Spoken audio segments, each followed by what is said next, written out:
Hello, everyone. My name is T. Wright. I am with Kendall McKee. We are bringing you episode 9 of State of the Division AL West edition. Kendall, a little excitement for you this week, my man.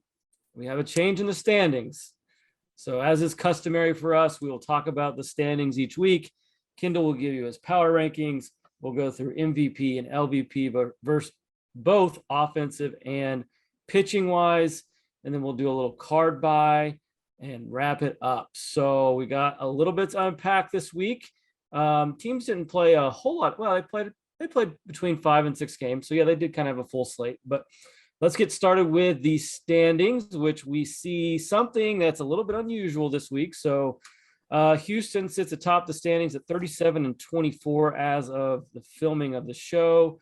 They go 2-4 this week. And then we have our Texas Rangers taking over the number 2 spot in the AL West at 29-31, 7.5 games back of Houston, with the best record for the week going 4-2.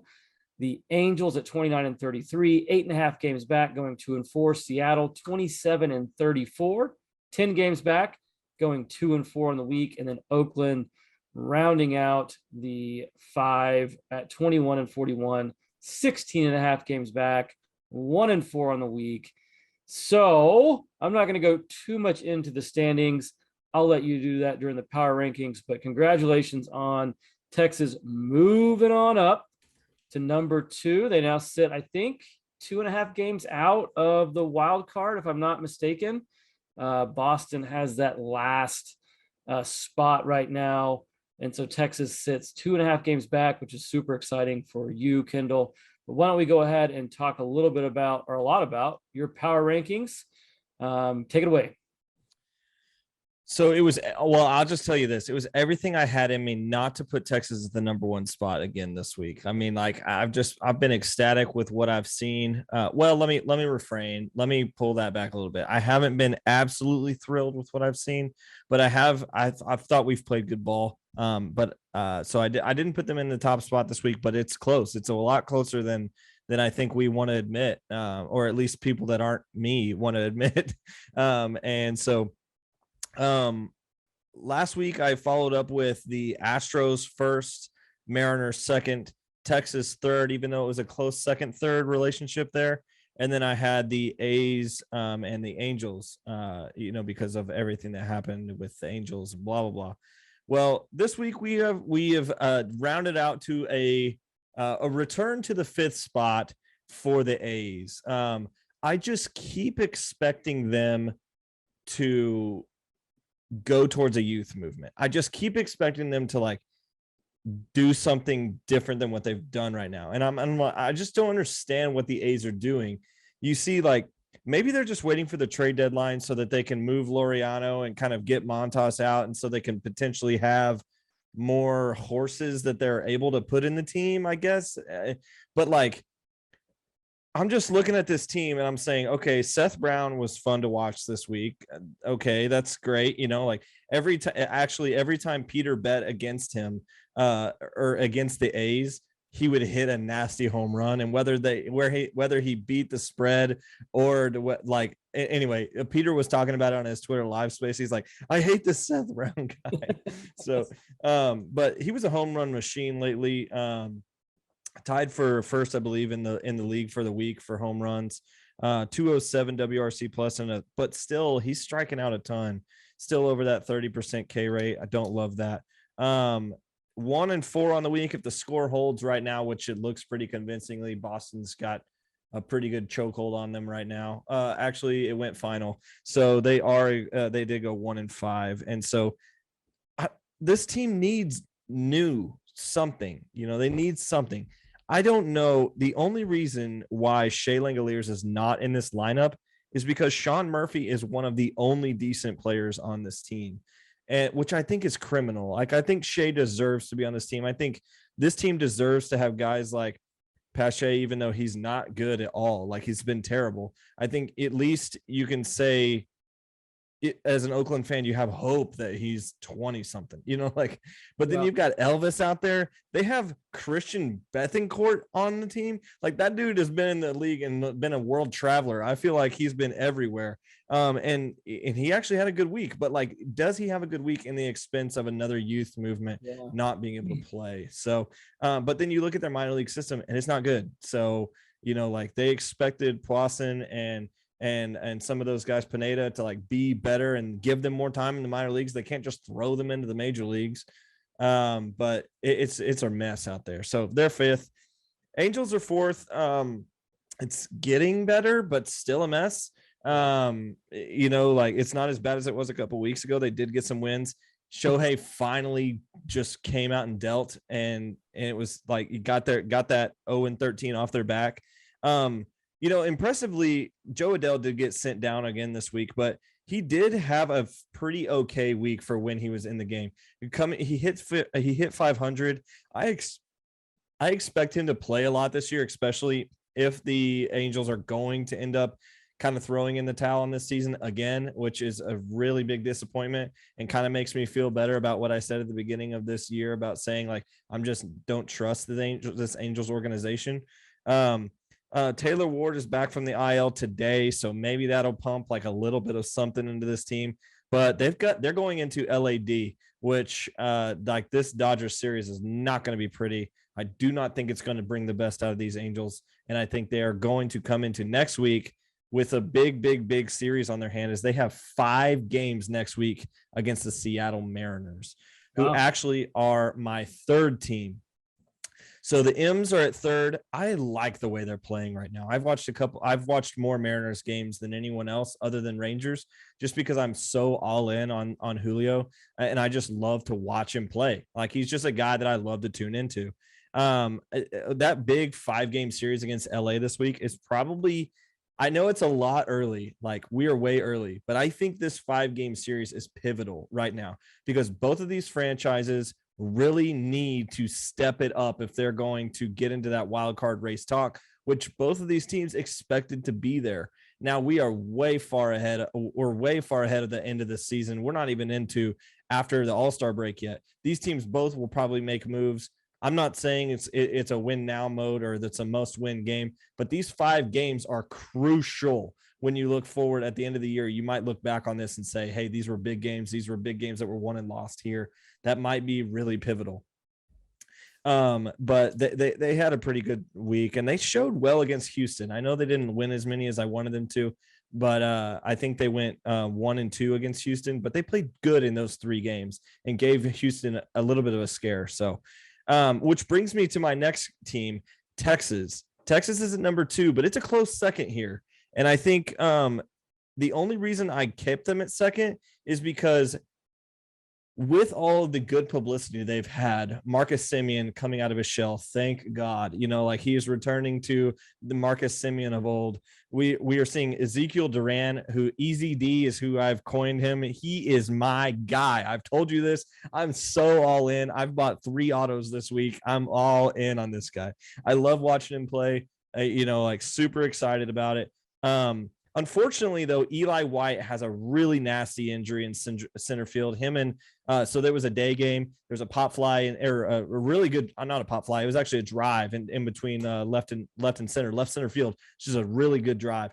Culberson's out there as well. Not a great left fielder. They get tied up. The sun is in their face. They just totally just dive into each other, literally. And Eli White has a pretty nasty injury. Had surgery today and is out for next 6 to 8 weeks, which is really unfortunate because he was really like starting to put some pieces together. Of course, he's always been a guy that's like could field and could throw, but you wanted him to come around with the bat, and he had like 4 home runs this year, over 400 feet. So like he was really starting to put the ball together. I feel like he was just about to start really budding. And so that's really upsetting for Eli specifically, but it gives an opportunity for Leody Taveras to come back up on this team, and is a guy that the Rangers really wanted to be their everyday center fielder by this time already. He was super highly super highly ranked in the prospects for the past 5 years. Like Leote's just been super highly ranked in the Rangers system, but just can't get it together at the major league level. He's killing it in minor leagues, gets to the majors, can't hit. And he's super fast, super like throws really well, but he just doesn't put it all together. And the Rangers said once that this time they left him in the minor leagues, and especially longer this year, because they thought he was going to break camp, and they brought up Eli instead. And the reason why they said that is because next time we bring Leote up, we don't want to send him down. Like we want it to be, that's it. Like we want Leote to just be the center fielder once he's up here. So they wanted it to get a really long, good look at him. And I think this is kind of Leote's last chance. And so you're going to get a long look at him because Eli White's there, but we do have Bubba Thompson also in AAA, who is a very similar player. And all three of them had this profile of great fielders, great runners, great throwers, horrible bats, and swing a lot of miss. So anyway, Texas has some question marks. Marcus Semien, definitely give my thumb of approval. I would imagine he's in your talk later today. But that brings me to my number one spot, the Astros. The Astros still are the best team in this division. Yes, they have struggled against some of these guys in the division, which I think is unique. And it's something that we're probably going to see come down the road, becoming really important games. But like right now, like we have a 3-run lead right now, currently, as of the time of this recording, on the Astros. And it's, I think, the 8th inning now. So pop up on the screen here, Buckaroo. John King is pitching. So Buckaroo, is that your new word? I've heard that. I actually say that a lot, and it's just happened to come out several times in front of you for today. But I don't know. Apparently they're just not going to show me scores anymore. But we have a 3-run lead on Houston, and I don't feel safe. Like this team's good. And Yordan Alvarez is an animal, and Kyle Tucker's good, and Jose Altuve is still one of the best in the game. And, you can't deny Jeremy Pena is still very, very good at baseball. But unfortunately, though, I will tell you who I'm out on. I am completely out on Alex Bregman. I do not think they re-sign him in Houston. I think he is going to end up being one of those guys that is going to get paid a ton of money to go somewhere like Miami or something, where somebody's just going to be like, oh, he's a great player, we're going to pay him a ton of money. And he's actually not what they thought he was going to be. And so I think I'm out on Alex Bregman. Not a big fan of him. Anyway, but Astros are my number one this week. They actually, interestingly enough, they had the least amount of home runs on the week, but they were tied with so they had the least amount of home runs on the week. They had 9. And then the Rangers had 12. So, let me make sure that that's right. Regardless. Okay. Let me just go with this. I don't know exactly how many Rangers had on the week, but I do know that the Rangers led the division in home runs this week, and the Astros were least in the home runs this week, but they were tied for extra base hits because the Astros had 16 doubles this week. Wow. So these guys, like, you can just look at home runs, like, okay, they're struggling there. Kyle Tucker's not playing great. Yordan Alvarez got robbed, I think, twice by Adolis. But then you look at everything else and you're like, these guys are still professional hitters. Michael Brantley's still on that team. He's still incredibly good. In their pitching is really above average. We're gonna go and say above average. Is this team gonna win a pennant? No. Is this team gonna win a World Series? No. Is this team gonna win the West? I'd like to say yes, but there's just so much crapping on themselves in this division right now. Like, just because the Rangers aren't crapping on themselves, they look really great compared to the other 3 teams that are in this division. So yeah, I know. I was just thinking, does this division just suck? Like, yeah, in a big way. I mean, I guess it's tough when you have the AL East. You've got 4 of the 5 teams that are sitting above 500. The Central's not great. They mirror the AL West in a lot of ways, but it seems to be a little bit deeper, I guess, just from a subjective standpoint for me. But just overall, this this division is just super weak in a lot of ways. But So recap power rankings: Houston, Texas, Seattle, LA, and Oakland. So, and what was it the week before? Astros, Mariners, Texas, A's, Angels. So that actually was a decent amount of movement. This little movement. Good deal. All right, so let's go into power. Let's go into the MVP of the week. For the offensive side of things, there are a handful of really solid performances this week. I think in the AL alone, there were 5 guys from the West in the top 10 of WRC plus for like the week that we're looking at. 4 out of those 5 hit 400 or better. 4 of those 5 had OBPs of 470 or higher. All those guys had multiple home runs, and they were Seth Brown, which you've mentioned, Adolis Garcia, Brandon Marsh, Shohei Ohtani, and Christian Bethancourt. So, guys that you've kind of already mentioned a little bit here or there, but it's actually the last guy that I mentioned that I'm going to give this week's MVP to, Christian Bethancourt. So I know that you kind of dogged him a little bit. He is old. He's 30 years old, whatever. But he had a slash line of 500, 1167. He had 6 extra base hits, 3 of which were home runs. He had a high for the season at exit velo of 107.9. He just had a really good week. He had a K percentage. Out of those 5 guys that I mentioned, he's the only guy that had a K percentage under 20%, and he was at 11%. But just had a really good week for a really bad team. But not to disparage the other performances. You know, Shohei's, again, like you said, he's hitting the ball really well. Adolis is playing fantastic. Marsh kind of woke up a little bit after taking a couple weeks off. But Christian Bethancourt, congratulations on your first time winning the MVP award. You absolutely earned it this week. So probably the only time he's ever only time. And we could probably say that for the next 5 years. LVP, congratulations, Adam Frazier. You are this week's LVP. The guy goes 2 of 21, no extra base hits. He had 2 RBIs and 21 plate appearances, had a negative 23 WRC plus. Didn't strike out a lot, which, you know, I love that, but only got on base 3 times all week. Just an absolutely abysmal performance. So Adam Frazier, congratulations, my man. You are this week's LVP. Remember when I said I was scared of Houston? Yeah. They're winning. Are they winning? Yep. Kyle Tucker just hit a 3-run bomb. Oh my. Okay. I have it pulled up. It's showing 3-2 on my screen. So they must have hit. I'll look at it in a second. It's 4-3. Okay. Oh, 4-3. Oh, jeez. Okay. MVP, pitching wise.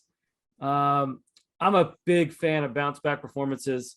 So this week's MVP goes to a guy who actually got the LVP last week. We dogged him pretty hard. Robbie Ray. So he turned it around, went 7 strong innings against Boston, only gave up 3 hits, no earned runs, 1 walk, struck out 4. Not great there, but nice ratio, but just not a ton of Ks. But no one really hit the ball hard against him. Just a really solid performance all around. I think, you know, Christian Javier had a good performance. John Gray had another good performance, I believe. There were some guys that had really strong performances, but like nothing super crazy. Who's the guy for Oakland? Paul Blackburn. He went, 8 strong innings. So a lot of that kind of stuff, just guys going deep into the games, pitching really well. But Robbie Ray, after having an absolutely terrible week last week, comes out and just has a really solid start against Boston again. So I'm giving him the MVP this week. LVP, I hate to do this, but I have to give it to our boy Martin Perez. Goes out and just gets absolutely shelled in Chicago. Goes 5 innings, faces 30 batters, gives up 12 hits, 6 earned runs. Get this. He hadn't given up 6 earned runs in his last 9 starts combined. So pretty impressive in its own right. But his performance in Chicago was absolutely brutal. Brutal and beautiful together. Man, I'm tired. Absolutely brutal. And quite frankly, it hurt me in fantasy. And so you've earned the LVP this week, Mr. Perez. Don't ever hurt me like that again. So There's your MVPs, LVPs of the week. Kendall, what do you have for us in the card world? Let's give our viewers, which there are thousands, maybe millions. I'm not sure yet. I don't look at the numbers. What's our card buy of the week? So I was telling T right before we got on, I said, hey, do you have a card buy for the week? I think I have just a guy that I'd like to talk about. I'm not saying this guy is going to be Mike Trout, and I'm not saying this guy is going to be, super valuable. But what I went into this week saying, okay, I'm going to look at some minor league options here. I'm going to dive into each of these systems.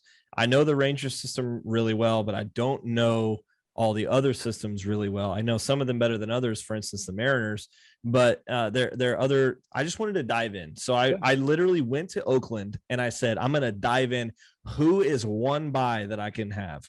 Outside of Shea Langoliers, there was nobody. Okay. There's absolutely no one out there.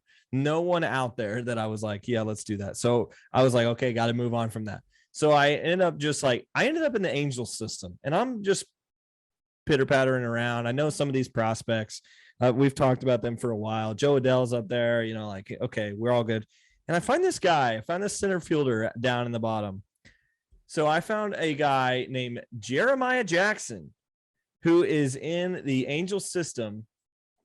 He is 22 years old, and he's a shortstop. So what level is he? So he's at AA. And he's hitting 100 WRC plus. So like nothing incredible. He's under 30% K percentage. But last year, or like 2 years ago, so if you look at his numbers all the way down, he had, outside of his first year, he had a 164, 133, 180, 122 WRC plus. He's been at above average every single level. He makes the AA jump today or this year, and he's still above average. And I'm like, listen, this Angels team does not have a super solid shortstop option. Like they haven't been figuring that out for a while. And I'm like, all right, I'm going to go see if this guy's got a Bowman Chrome Auto. And he does. A 2018, by the way. So he's been in this product for a long time, which is interesting that we don't hear more about him because of what we do. So yeah. Jeremiah Jackson, Bowman Chrome Auto right now, most recently sold refractor auto, sold for $1,650. There you go. So I'm just saying, if you are wanting to go out there and do a little prospecting, a little mining, why don't you go out and find some Jeremiah Jackson cards just to see what happens? I think he has a legitimate chance at some point, and he's old enough to potentially get called up. And I wonder if the Angels do kind of throw it in this year, like maybe Rendon gets hurt again or something, and they're just like, okay, we are just not who we thought we were going to be. I wonder if they start calling up some more of these dudes. And I wouldn't be surprised if Jeremiah Jackson does get a call at some point.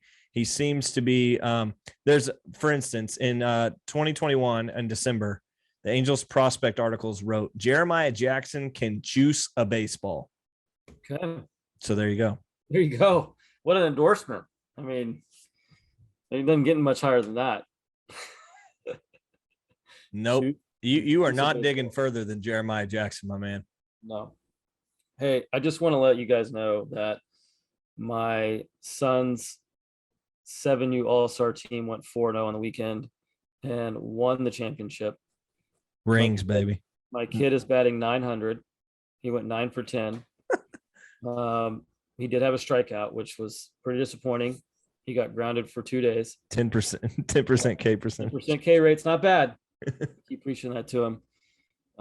But hats off to the JCYB 7U All-Star team winning their first tourney. So anyway, Jeremiah Jackson, card buy of the week. If you can get his refractor for $16, you can probably get his base auto for about $5. It's around $10. It's around $10. That's a flyer. Take it. Who knows? If he comes up, rakes, for a couple months in the major league level, that card will jump, no doubt. So, all right. That's going to wrap up episode 9 of State of the Division AL West edition. My name is T. Wright. I'm with my co-host Kendall McKee. We love talking AL West, and we will be back next week. Thank you, guys.